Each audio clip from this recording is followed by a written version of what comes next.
Señoras e señores, moi boas noites.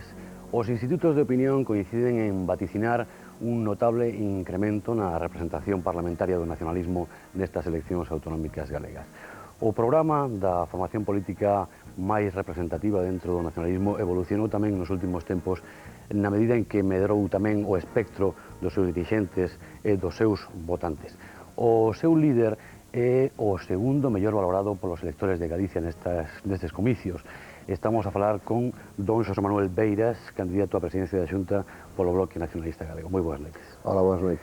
Sonlle favorables as enquisas nesta ocasión, pero eso débese máis a que hai máis sintonía agora en Galicia con nacionalismo ou que hai máis descontento con outras forzas políticas? Eu creo que, por unha banda, hai moita máis sintonía na medida en que a elaboración dun programa de goberno por parte do BNG pois descubriu as cartas, puxo sobre a mesa as cartas a respecto de temáticas que atinxen a sectores sociais que históricamente incluso en orixen podía ser hostis ao BNG, por exemplo, o empresariado do país, ou que podían ter suspicacias, e que como goberno puxose de manifesto que non había motivo, fico contrario, que responde a expectativas de moi diversos sectores sociais da sociedade. Pero tamén é certo que o progreso do BNG nestes anos, sendo modestos, hai que atribuílo no que corresponde aos acertos propios, pero tamén no que corresponde aos acertos dos demais. É dicir, a problemática do país, tal como evoluiu nestes anos, resulta que os pronósticos, non só os diagnósticos, senón os pronósticos que viña facendo o BNG, cada vez iban dando máis razón, mentras que moitas actitudes que resultaron desenfocadas por parte de outras forzas políticas, pois facíanlles perder credibilidade, non? Vostede ten afirmado, en parte ese respecto, que hai grandes empresas galegas que sintonizan co seu programa, co programa da súa formación. De feito, supoño que entre os seus votantes haberá algúns propietarios de empresas, pero tamén é frecuente ao mesmo tempo ver a dirixentes do Bloque Nacionalista Galego encabezando ou formando parte de manifestacións que foron convocadas con motivo de protestas laborais. Sí, claro, por suposto. É que eu creo que un empresario lúcido, un empresario moderno, no sentido propio da palabra, sabe perfectamente que non pode progresar o tecido empresarial, pode progresar unha empresa determinada, pero non un tecido empresarial no seu conxunto, e, polo tanto, o entorno económico de cada unha das empresas en Galicia a custe de deteriorar o mercado laboral, de deteriorar as condicións de cualificación da forza de traballo, etc. E que non se pode pensar que o progreso económico ten que ser forzosamente sempre a costa da compresión dos niveis de salarios en términos reais. Por lo tanto, o que ten que haber unha correlación entre o avance da productividade e, por lo tanto, da competitividade en términos de precios, co avance, por lo tanto, dos ingresos dos traballadores. Eso sí que ten que ser unha correlación que se estableza. Na medida en que a instancia política a nivel de Estado, a nivel europeo, agrede moitos sectores productivos estratégicos deste país e enxendra problemas moi graves, non só para o empresariado, senón para o conxunto dos traballadores deses sectores, sexan autónomos, como no caso do sector agrario, os labregos, sexan asalariados como na industria, evidentemente que é perfectamente compatible que unha forza política esteña defendendo aos traballadores deses sectores e que ao mesmo tempo esteña defendendo os sectores en sí mesmo que teñen forma de empresa con arreglo ao que na Constitución se declara como economía social de mercado. Por lo tanto, non hai contradición en principio, e a prova, a Constitución electoral do BNG, a súa expansión, non basculou cara a dereita, é dicir, esa expansión, esa abranguetores sociais como electorado non impediu que, por exemplo, o electorado de Izquierda Unida quedase moi marxinado e ocupado en gran parte polas propostas do Bloque Nacionalista, non? Hai no seu programa unha proposta de creación de emprego na que pretende mobilizar aproximadamente 150.000 millóns de pesetas cada ano neste sentido. Pero nese programa diríase que confían vostedes máis no pulo do sector público que na propia iniciativa privada, é así? Coido que non é así exactamente, pero ten razón, pero explicarei por que digo que non é exactamente así. En primeiro lugar, quero decir que nós no programa de goberno asumimos o compromiso de, si gobernamos, elaborar un plan de emprego, pero decimos que ese plan de emprego ten que elaborarse por iniciativa do goberno, pero coa interlocución na participación do proceso de elaboración do propio plan de emprego dos sindicatos, non só nos sindicatos obreiros, sino nos sindicatos labregos, e tamén do empresariado e das organizacións empresariais. E o que ocorre é que nós xa demos un paso de elaborar e dar a coñecer unhas bases ou criterios para a elaboración do plan de emprego. Por tanto, nós empezamos a cumplir co programa antes de que chegue o 19 de outubro. Pero a realidade é que, cando se fai este diseño, o que un pode saber como posible goberno que pode dispor e controlar é aquilo que son fondos públicos que se poden orientar adecuadamente cara a promoción de emprego.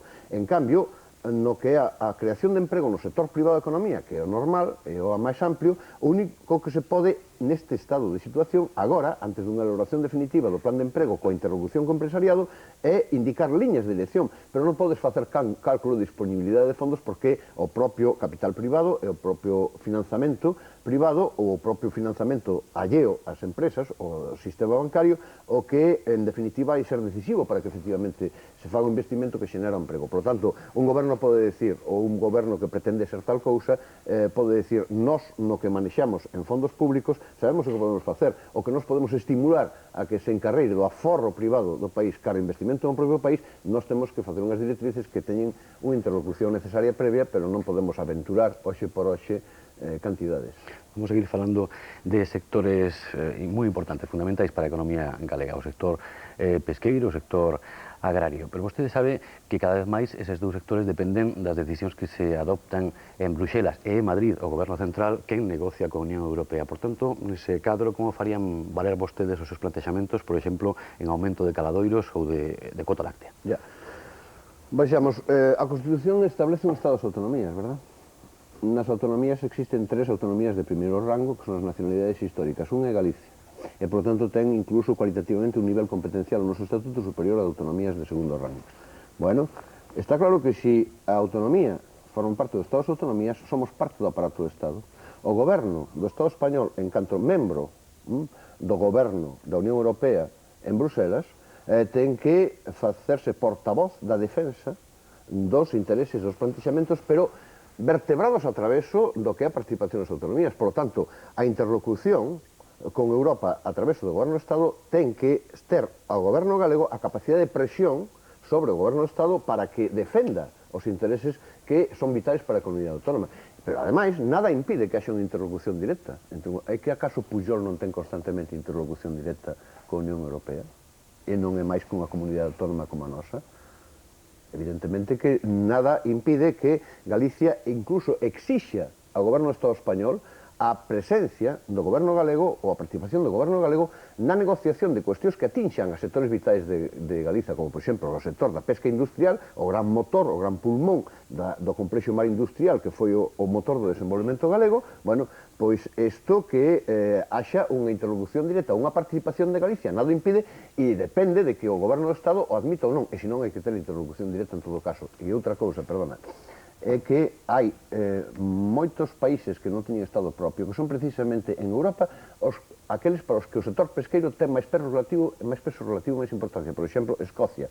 O Partido Nacionalista Escocés pódese facer unha interlocución con el. Teñen presencia en directa en Europa a través de Estrasburgo. Evidentemente que se pode ir a un diseño de unha metodoloxía de traballo que permita coordenar actitudes políticas de nacións sin Estado, de comunidades autónomas, que inflúan no rediseño de políticas tanto como a PAC, Política Agraria Común, cuestión de cuotas e máis cousas, ou como o sector pesqueiro e, sobre todo, a pesca industrial. Vamos a falar precisamente de interlocución, se lle parece. Eu queria preguntarlle cantos dos votos que obteña o BNG o vindeiro domingo deben ser a electores que, máis que ver, quizáis, no BNG unha ideoloxía concreta, o que ven é unha posibilidade de mellor interlocución con Madrid, quizáis tomando a imaxe dos pactos de Aznar con Pujol ou cos vascos. Eu non sei cuantificar, sería imposible, ni siquiera o podría cuantificar para as eleccións pasadas do 93 en que pasamos de 5 diputados a 13 diputados e do 8% a 19% dos votos.